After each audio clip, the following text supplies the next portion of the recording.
সকলোলৈকে শুভ সন্ধ্যা জনাই আজি মই আপোনালোকৰ আগত আবৃত্তি কৰিবলৈ লোৱা কবিতাটো হৈছে কালি ৰাতি ইছমাইল হুছেইন আহিছিল। আৰু এই কবিতাটো কাব্যপুথিখনৰ নাম হৈছে হালধীয়াৰ বেদনা, পাৰ্থসাৰথী দত্তৰ। কবিতাটো হৈছে কালি ৰাতি ইছমাইল হুছেইন আহিছিল। কালি ৰাতি ইছমাইল হুছেইন আহিছিল।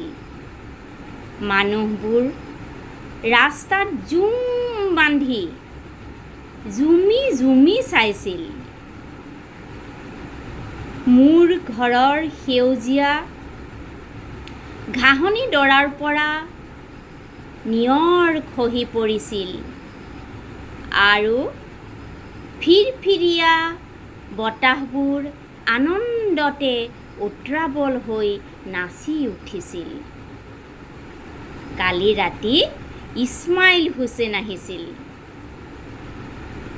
গছৰ ডালৰ সেমেকা ৰাতিটো উলাহতে উফন্দি উঠিছিল।